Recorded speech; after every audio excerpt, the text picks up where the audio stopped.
नमस्कार, आर्यन न्यूज देख रहे हैं आप। मैं हूं आपके साथ पल्लवी सिंह। सुप्रीम कोर्ट ने केंद्र को चुनाव के दौरान राजनीतिक दलों को मुफ्त में उपहार देने से रोकने के लिए समाधान खोजने के निर्देश दे दिए हैं। शीर्ष अदालत ने इस मामले को अब अगली सुनवाई 3 अगस्त की तारीख तय की है और सुप्रीम कोर्ट ने मंगलवार को ही केंद्र सरकार से कहा है कि वो राजनीतिक दलों के मुद्दे पर वित्त आयोग के साथ बातचीत करें और मुफ्त में खर्च किए गए पैसे को ध्यान में रखकर जांच की जाए कि क्या इससे विनियमित करने की संभावना है। मुख्य न्यायाधीश एन.वी. रमन्ना ने बताया है। उनकी अध्यक्षता वाली और न्यायमूर्ति कृष्ण मुरारी और न्यायमूर्ति हेमा कोहली की पीठ ने केंद्र सरकार को प्रतिनिधित्व कर रहे अतिरिक्त सॉलिसिटर जनरल के.एम. नटराज से कहा है कि कृपया वित्त आयोग से पता करें कि इसे अगले सप्ताह किसी समय सूचीबद्ध करेंगे। बहस शुरू करने का अधिकार क्या है, ये भी बता दें। मतदाताओं को लुभाने के लिए मुफ्त उपहारों की घोषणाओं पर सुप्रीम कोर्ट ने कड़ा रुख इख्तियार किया है और सुप्रीम कोर्ट ने 3 मार्च को आपत्ति भी जताई थी कि इस पर याचिकाकर्ताओं ने याचिका को वापस ले लिया।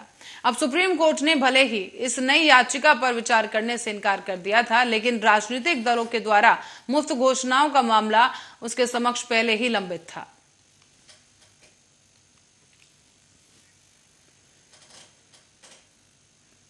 और खबर मध्य प्रदेश से है, जहां मध्य प्रदेश के भोपाल नर्मदापुरम रेलखंड पर मेड़घाट और बरखेड़ा के बीच पटरी पर एक शव मिलने से इलाके में दहशत का माहौल छा गया है।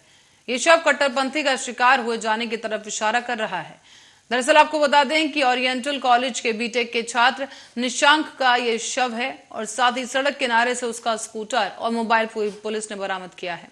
गौरतलब है कि शव मिलने से 2 घंटे पहले ही छात्र के ही मोबाइल से उसके पिता को एक व्हाट्सएप पे संदेश भेजा गया। इस व्हाट्सएप मैसेज में लिखा गया था कि राठौड़ साहब, बहुत बहादुर था आपका बेटा, गुस्ताखे नबी की यही सजा, सरतन से जुदा।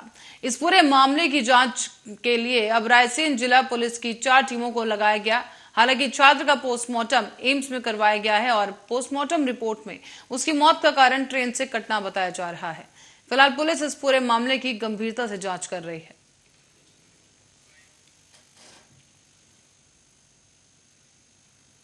और मेट्रो में सफर करना भले ही आरामदायक हो गया हो, लेकिन इन दिनों मेट्रो स्टेशनों पर बंदरों का आतंक भी तेजी के साथ देखने को मिल रहा है। बंदरों का आतंक भी ऐसा कि मेट्रो स्टेशन ने इनको भगाने के लिए अब एक योजना तैयार की है।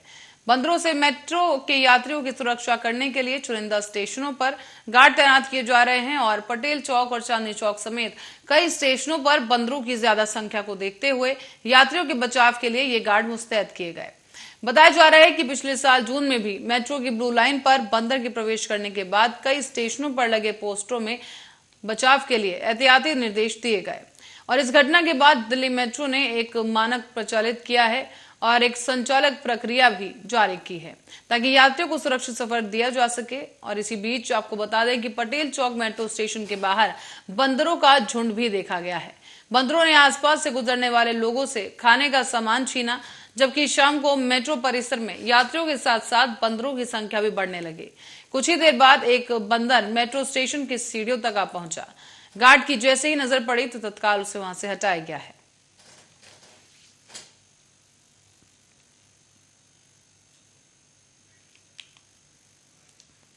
और आज सोनिया गांधी से ईडी की पूछताछ के खिलाफ कांग्रेस का प्रदर्शन शुरू हो चुका है और संसद तक ये प्रदर्शन पहुंच गया है।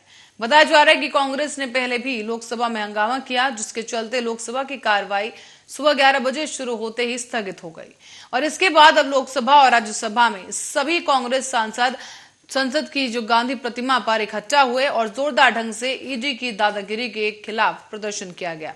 नारे लगाए गए हैं कि ईडी की दादागिरी, सरकार की दादागिरी और मोदी की दादागिरी, ये तमाम नारे लगाते हुए विरोध प्रदर्शन किया गया।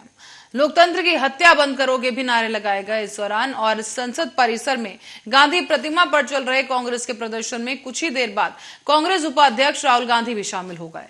राहुल गांधी के आने के बाद गांधी प्रतिमा से कांग्रेस सांसदों का मार्च शुरू हुआ, जिसमें सबसे आगे राहुल गांधी ही मौजूद रहे।